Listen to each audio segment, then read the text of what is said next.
బడిన వాళ్ళు నాలాంటి వాళ్ళే, నాకంటే ఇంకా ఎక్కువ కష్టాలు, వాళ్ళ గురించి నేను మాట్లాడవచ్చు. ఎందుకంటే నా మీద ఒక పెద్ద ఫోకస్, ఒక లైట్ పడుతుంది, ఒక సినిమా యాక్టర్ అన్న ఫోకస్ పడుతుంది. అలా ఫోకస్ని మనం దేనికైనా యూజ్ చేసుకోవచ్చు. కానీ నాకేమనిపించిందంటే ఈ ఫోకస్ని మనం యూజ్ చేసి మన వాళ్ళ గురించి మనం బతుకుదాము అని అనిపించింది. అలాగన్నమాట. నా కళ ద్వారా, నా మాటల ద్వారా, నా ప్రెజెన్స్ ద్వారా మేము ఉన్నాం మీతో, మీ గురించి మాట్లాడడానికి మేము ఉంటున్నాం. మీకు ఏదైనా ప్రాబ్లం వస్తే దాన్ని ఒక మ్యాగ్నిఫై చేయడానికి ఒక మైక్ లాగా ఉంటాను అని స్టార్ట్ చేసిన ఒక ప్రయాణం అన్నమాట ఇది. ఈ ప్రయాణంలో చాలా చాలా విషయాలు తర్వాత తెలిసాయి. అణగదొక్కబడే వాళ్ళ గురించి, అణగదొక్కే వాళ్ళు ఏమిటేమిటి చేస్తున్నారు అని, ఏ విషయాలన్నీ మనకి ఎదురుగా తిప్పుతున్నారు అనేది. అంబేద్కర్ ఏం చెప్పారంటే, ఒక కుటుంబంలో, ఒక సమాజంలో ఉన్న స్త్రీని మనం ఎట్లా నడుపుతున్నామో, తనని ఎట్లాగా ఏ దారిన పట్టించాలి అనే విషయంలోని ఎక్కువగా అందరూ ప్రయత్నిస్తున్నారో ఆ విషయాలన్నీ మారిస్తే చాలు మన సమాజం చాలా సమానత్వమైన సమాజం అయిపోతుంది అని చెప్పి. దానికి కారణం ఏంటంటే, ఒక స్త్రీ ఒక కుటుంబంలోని అన్నీ చెప్పి పెంచుతుంది. ఒక కొడుకు కూడా నువ్వు ఈ పని చెయ్యొద్దు, ఆడదే ఈ పని చెయ్యాలి అంటే అమ్మని నమ్ముతున్నాడు కొడుకు. కానీ మీరిద్దరూ కలిసి పని చెయ్యాలరా అని అమ్మ చెప్పి పెంచిందనుకోండి, వాళ్ళు అలా పెరుగుతారు కదా. అలా ఎందుకు చేయించలేదు ఒక స్త్రీని అని ఆలోచిస్తే, 4 విధాలుగా స్త్రీని వాళ్ళ చెప్పు చేతుల్లో పెట్టుకోవాలి అన్నది. ఎవరు? అధికారం చేతుల్లో పెట్టుకోవాలి అనుకున్న వాళ్ళందరూ స్త్రీని తన చెప్పు చేతుల్లో పెట్టుకోవాలి అనే కొన్ని దారులు. ఒకటేం చేశారంటే, తనకి చదువు చెప్పించకూడదు. చదువు చెప్పిస్తే ఏమవుతుంది? మనతో పాటు సమానంగా మాట్లాడుతుంది, క్వశ్చన్ చేస్తుంది కదా. చదువు చెప్పించకూడదు. ముందుగానే బాల్య వివాహం చేసేస్తే తనకిష్టమైన వాడిని ప్రేమించడం అనే ప్లేస్కి వెళ్ళదు. తర్వాత తనకిష్టమైన వాడిని పెళ్లి చేసుకోవడానికి అస్సలు ఆ ప్రసక్తే లేకుండా చెయ్యాలి. ఒకవేళ ఏదో ఒక విధంగా విడో అయ్యిందనుకోండి, మగాడైతే రీమ్యారేజ్ ఉంది, కానీ ఆడది చేయకూడదు. ఇంకొక విషయాన్ని, ఒక చాలా పెద్ద ఒక మాయని ఇచ్చారు. దేవుళ్ళు ఉన్నారు, దేవుళ్ళ తర్వాత దేవుడు నీ భర్త మీ అనమాట. అప్పుడు వాళ్ళు ఏం చెప్తున్నారో అవన్నీ నువ్వు చెయ్యాలి. చేయకపోతే ఏమవుతుంది? దేవుణ్ణి నువ్వు ధిక్కరించినట్టు, నీ మతాన్ని నువ్వు ధిక్కరించినట్టు, నీ సంస్కృతిని నువ్వు ధిక్కరించినట్టు అని ఒక మాయలోని స్త్రీని పెడితే ఏం చేస్తుంది? మన కుటుంబం బాగుండాలి అంటే పొద్దున్నే లేవాలి, అందరికంటే ముందు లేవాలి, అందరికంటే తర్వాత పడుకోవాలి అన్నది. ఇలాంటివి. సో ఇవన్నీ మీరు క్వశ్చన్ చేయండి అని అన్నారు అంబేద్కర్. నేనెందుకు చదువుకోకూడదు?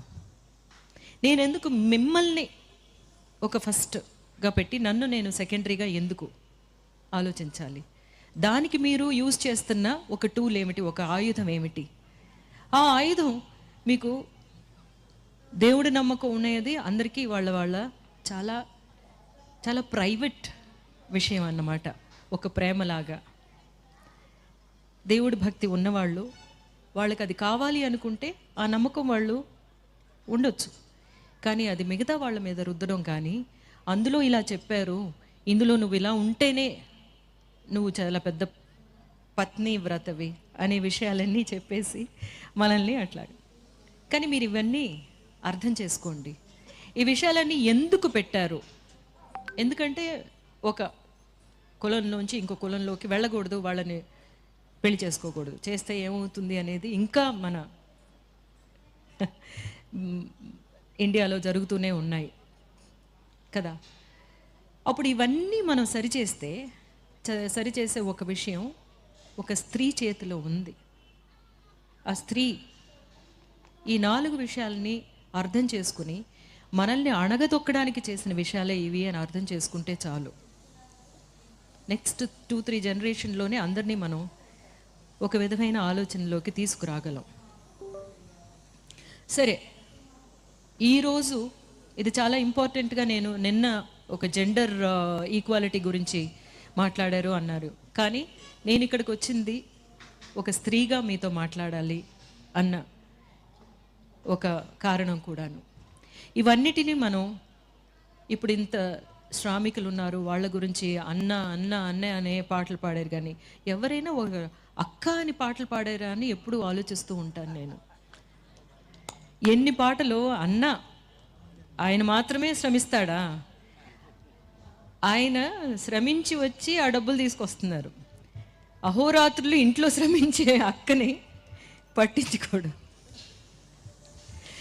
మనం జీతాలు లేని శ్రామికులమే కదా, పుట్టుకతో శ్రామికులమే, అవునా? ఎందుకలా అవ్వాలి? అవ్వక్కర్లేదు. నువ్వు కూడా వంటింట్లోకి వెళ్ళి ఆ బియ్యం నీళ్ళలో పోస్తే ఆ బియ్యం ఉడుకుతుంది. ఆడదాని చేయి తగితేనే ఆ బియ్యం ఉడుకుతుందా? ఆ బియ్యం అంటుందా నీతో? నువ్వు మగాడివి, నీ చేతితో వేస్తే నేను అన్నం అవ్వను, ఆడ చెయ్యి తగిలితేనే నేను అన్నంగా ఉడుకుతాను అని అంటుందా? అది లేదు కదా. సో నెక్స్ట్ జనరేషన్కి మనం చెప్పాల్సిన విషయాలు ఇవన్నీ అని మన కామ్రేడ్స్కి కూడా అప్పుడప్పుడు చెప్తూ ఉండాలి అన్నమాట. అది మిగతా శ్రామికుల గురించి ఇన్ని గొంతు చించుకొని పాడేవాళ్ళు, మా గురించి కూడా ఇంట్లోకి వెళ్ళి కొంచెం పనులు చేసి పెట్టండి. ఇప్పుడు సమీపంలో గర్ల్ ఫ్రెండ్ అని ఒక పిక్చర్ చూస్తుంటారు. ఆ పిక్చర్లో ఉన్న ఒక్క సీను, మీ ఇళ్ళకి వెళ్ళితే మీ అమ్మో, మీ అక్కో, మీ అత్తో, వాళ్ళందరూ ఆ క్యారెక్టర్లో కనిపిస్తారు కదా. అప్పుడు మీరు ఇక్కడ బయటకు వచ్చి ఇంత అభ్యుదయ భావాలు మాట్లాడుతున్న వాళ్ళు కూడా ఇంటికి వెళ్ళినప్పుడు మీరు ఎలా ఉన్నారు మీ మీ ఇంట్లో ఉన్న శ్రామికులతోటి అనేది ఆలోచించండి. చాలామందిని నేను చూశాను, ఇంట్లోనే అందరికీ అన్ని పనులు పంచుకుని చేసుకునే చాలా కుటుంబాలని నేను చూశాను. బట్ నేను ఇంకా ఇక్కడ ఇలా చెప్పకపోతే మిగతా వాళ్ళకి అర్థం అవ్వదు, అందుకని మిమ్మల్ని గాయపరచాలని కాదు. ఈరోజు తీసుకున్న ఒక ముఖ్యమైన విషయం గురించి కూడా మాట్లాడాలి. మాదక ద్రవ్యాలు మనకి ఇప్పుడు ఉన్న సొసైటీలోని మనల్ని కంట్రోల్ చేయాలి అనే విషయాల్లోని ఇది ఒకటి మీకు చాలా ముఖ్యమైన విషయంగా తీసుకుంటున్నారు అని అనిపిస్తుంది నాకు. యంగ్స్టర్స్ని ప్రక్కదోవ పట్టించడానికి వాళ్ళ సెన్సెస్లో ఉంటేనే కదా వాళ్ళు బాగా చదువుకోవాలి అనే విషయానికి వెళతారు. చదువుకుంటే అందరూ చదువుకుంటే పల్లకులు అందరూ ఎక్కేస్తే పల్లకి మోసేది ఎవరు అని అడుగుతున్నారు. నేనేమంటానంటే పల్లకులోని ఎవరు ఎక్కొద్దండి, మనం అందరూ కలిసి సమానంగా నడిచి వెళదాము అని అనాలి. మనం ఆ పల్లకెందుకు అనేది మనం అడుగుతామని, ఆ పల్లకులు మేము మొయ్యమని చెప్తామని, మనల్ని ఎట్లాగా, మన పిల్లల్ని, మన యంగ్స్టర్స్ని ఎట్లాగా తప్పుదోవ పట్టించాలి అనేది చూస్తున్నారు. వీటికన్నిటికీ మనం మన సంఘంలో, మన సమాజంలో ఉన్న ప్రతి ఒక్కరూ చాలా చాలా చాలా క్లియర్గా గమనించాలి. మన పిల్లల్ని మనం మంచి దారి పట్టించాలి అని చెప్పి అంటున్నాను. ఎందుకంటే అది ఎలా వస్తుందో తెలీదు. ఫ్రెండ్స్ ద్వారా వస్తుంది. ఫ్రెండ్స్ ఒకళ్ళు నేను చేస్తున్నాను రా, నీకేంట్రా భయం అంటారు. ఆ ఫ్రెండ్స్ మధ్యన ఉండే ఒక స్టైల్ కోసం, నేను మీతో సమానం అని చెప్పుకోవడం కోసం ఫస్ట్ టైం వెళుతుంది. ముందుగానే చెప్పాలి,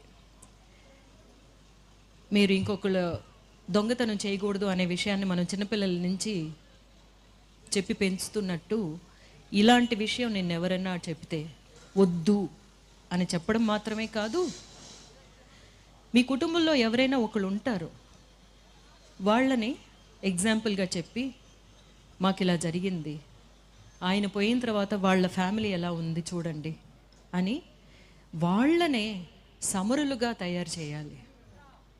ఈ ప్రాబ్లమ్ని మనం ఇలా తప్ప వేరింకే విధంగా ఎరాడికేట్ చేయలేం. కోర్స్ ఫోర్సెస్ ఏమో పోలీస్ కానీ లేకపోతే సిస్టమ్ కానీ దాన్ని క్లియర్ చేయాలి అనేది మనం డెఫినెట్గా చెప్తూనే ఉన్నాము. కానీ కుటుంబంలో ఉండే వాళ్ళకే, ఎస్పెషలీ పేరెంట్స్కే, తల్లిదండ్రులకే తెలుస్తుంది తన బిడ్డ ఒక చిన్న తేడా కనిపిస్తుంది. ఆ తేడా కనిపించినప్పుడు వెంటనే దాన్ని సరిచేయాల్సిన ఒక బాధ్యత మనకు ఉంది. మనం చెయ్యాలి, ముందుగానే చెప్పాలి. ఎట్లాగా బట్టలు వేసుకుని వెళ్ళాలి, నువ్వు బయటికి నగ్నంగా వెళ్ళకూడదు అని చెప్తున్నాం కదా.